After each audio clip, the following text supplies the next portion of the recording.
Greetings and salutations, everyone. I am, as always, darthdevious. And before we get to our quick video review, I just want to thank everyone because the channel has hit over 500 subscribers, which is amazing considering I started doing reviews on a whim less than a year ago. So, with all that, I just want to thank a few people who helped get the channel this way. I mean, there's a lot. I can't thank them all, but I'm going to thank as many as I can right now. First off is Optibotimus. Paul, you've been a good friend the last couple of years. I know we're really starting to get to know each other a little bit better. Real cool. And I enjoy doing those podcasts every once in a while when you show up. That's always fun. Another one, the one and only V Decepticon. V is a relentless self-promoter, and he's also willing to help a lot of his friends out when they're trying to reach certain goals. And you know, he's always been the one to, when I get to near a milestone, to push to get the extra couple of subscribers. Michael Bro, the host of the Bro Show. You guys really need to subscribe to the Bro Show. Mike and I are good friends. We hang out once in a while because, you know, his schedule's a little crazy and mine is what it is. And we don't live that far away from each other, but it's far enough. And we always like to try and interact with each other's shows as much as possible. It's fun. It's fun. If you've watched some of my older videos, you've seen them a few times. Another one I want to thank is DK TARDIS. Darren, you're a real cool guy. He's just starting out with video reviews pretty much. And I've tried to give him some advice, but at the same time he's been a good friend and, you know, listening when I needed somebody to talk to or something, so I appreciate that. Another one who's like that is Zach, also known as the Zizzler. Now I'll put everybody's YouTube channels that has YouTube channels down in the description so you guys can check them out if you don't know who they are already. Zach's believed in me for a while now. He's been there and he's tried to help out with, you know, just helping promote things. Another one, Bob Gilmer. Bob, again, those podcasts we record. Looking forward to recording another one. Really fun. Randy, a.k.a. Mitch Santona. Mitch, thank you for checking up on me recently and making sure I'm okay. And just for being an entertaining guy and just, you know, for the shout-outs you've given me a couple times.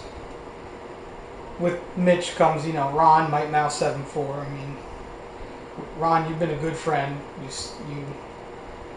You've listened a few times when I've needed to talk, and I've tried to be there for you as well.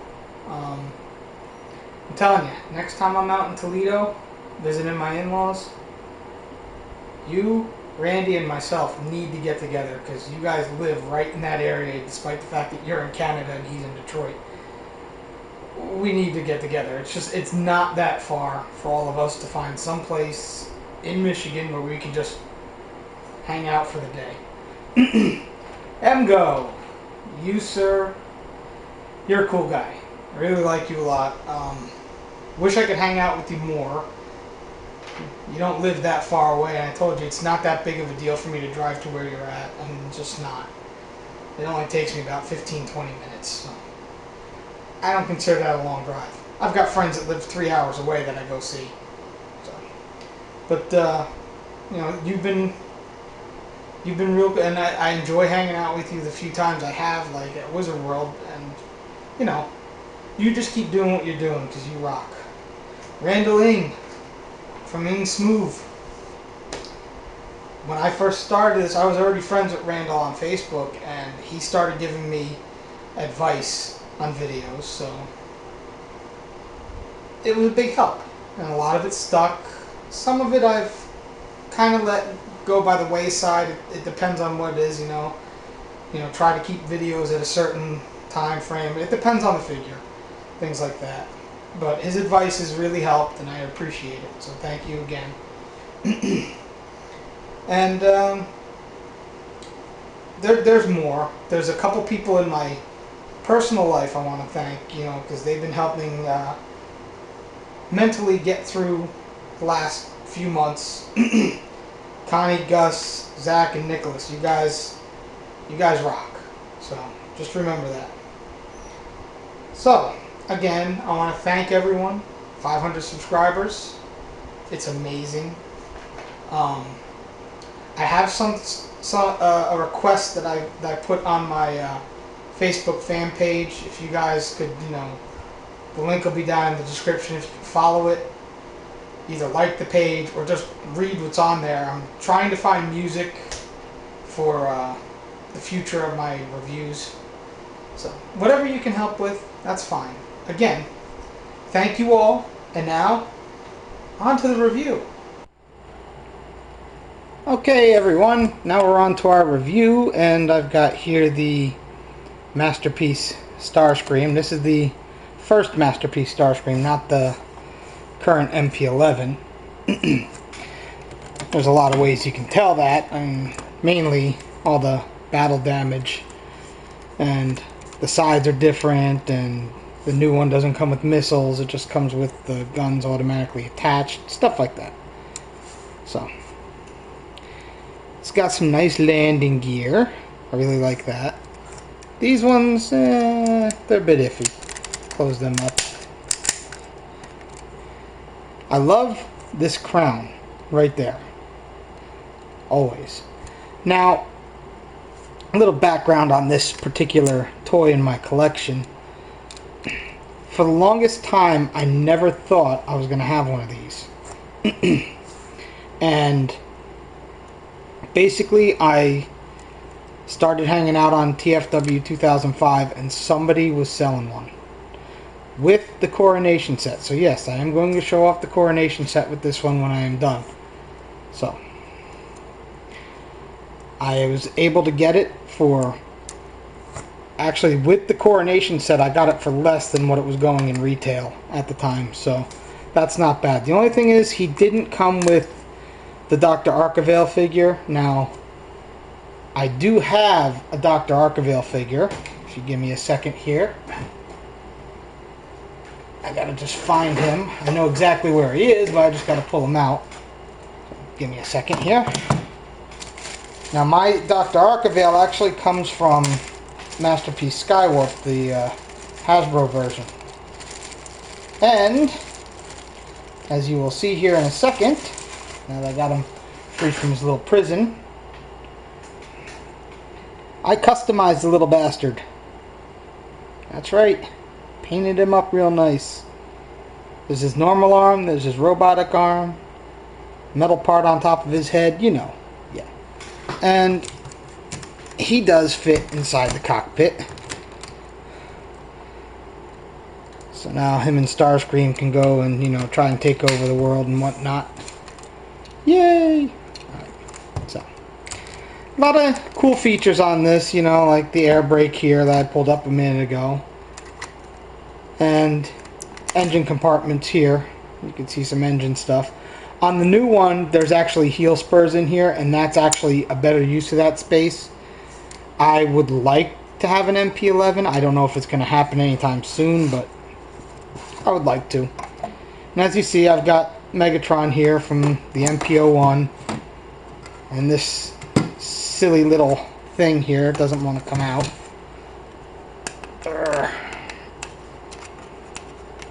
This might be a longer video. I'm not going to show the transformation simply because it's a masterpiece, it's complicated, all that other good stuff.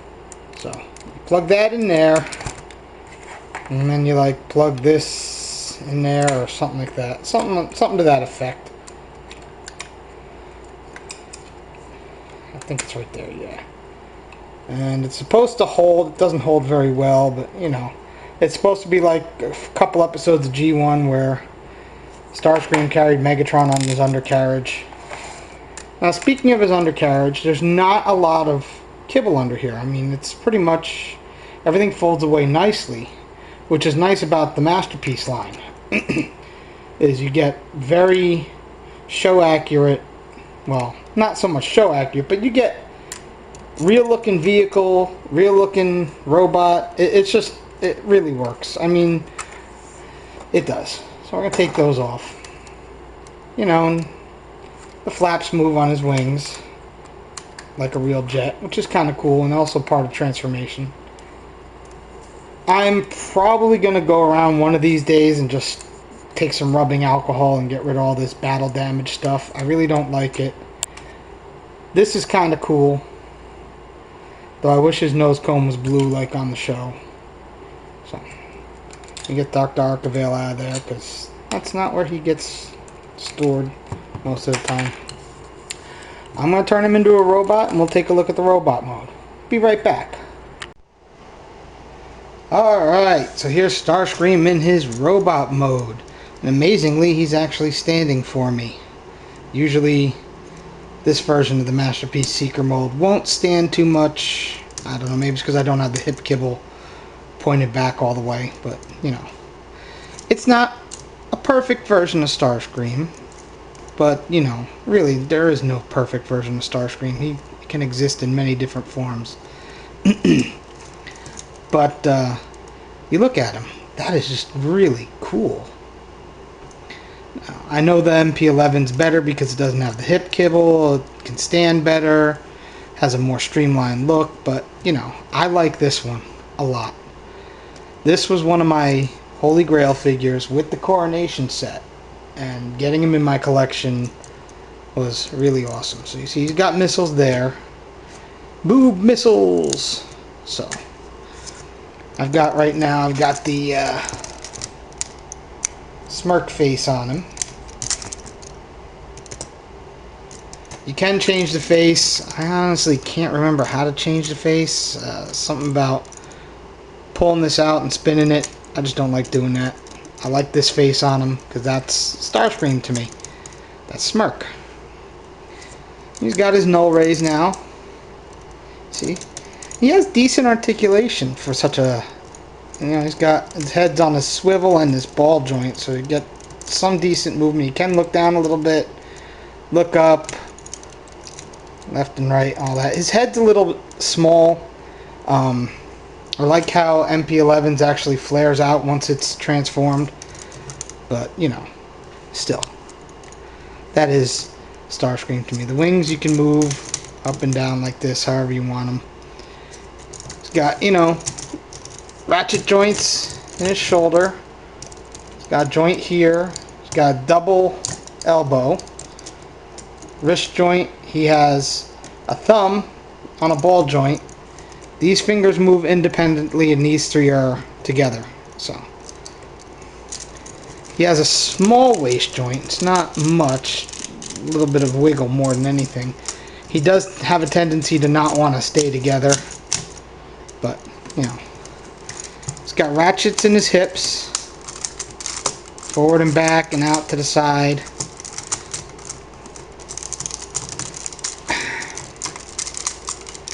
Got a nice knee joint. It's a little tight because I don't really mess with him much.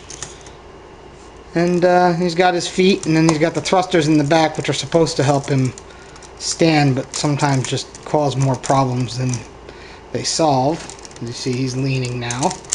So, usually I leave him on his stand with his Coronation Set on. So, speaking of the Coronation Set, let me see if I can get him to stand here for a minute so I can get it. Come on, cooperate. He's not cooperating, is he?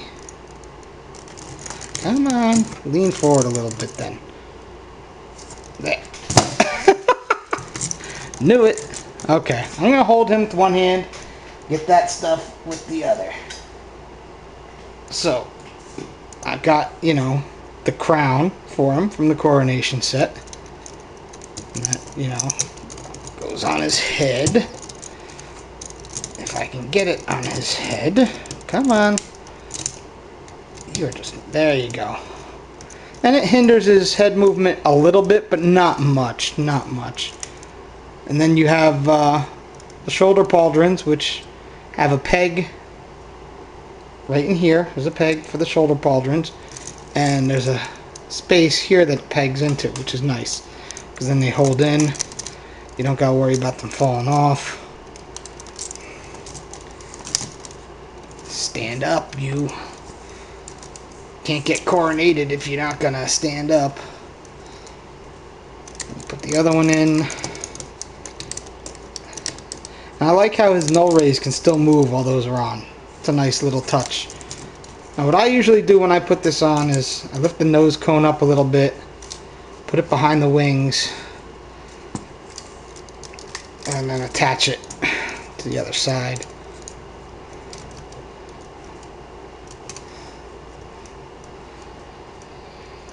So let's see.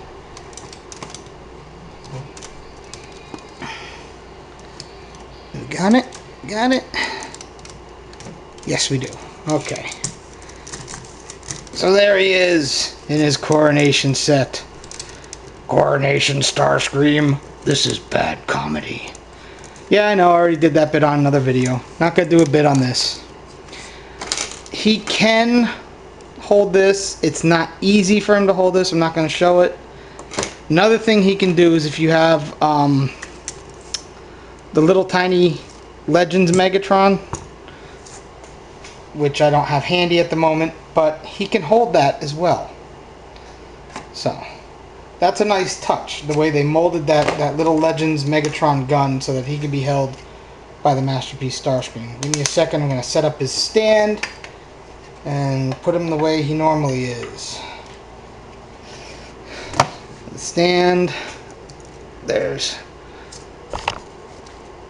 peg back here on his butt that pegs into the stand. And I find it easier if you take it, peg it in, and then let him sit on top of it. Then you can sit there, you can give him some neat poses and not worry about him falling. So usually what he does is he just sits there in my collection, just sitting there with his coronation set on. Not going to do much else with him. So, Masterpiece Starscream. If you can't find MP11, which is a superior version of that, I will say that, try and pick this one up if you don't have it. I know it's been out for quite a number of years, but you might be able to find it on the secondary market. Not too difficultly. If you want a size comparison, here's the Voyager Optimus Prime from Transformers Prime. So, no, not the first edition. This is the actual retail Voyager one. So, yeah. So that shows you how big this Masterpiece Starscream is. He's nowhere near as big as the original Masterpiece Optimus, but he's about the same size as MP10 from what I've heard. So that's not too bad. So yeah. Again, thank everyone for 500 subscribers. That is just awesome. Thank you for sharing one of my favorite figures in my collection, and something that I was so happy to get a hold of a number of years ago. So that's going to be it for this. All of you out there, be good. You don't want him coming to invade your nightmares.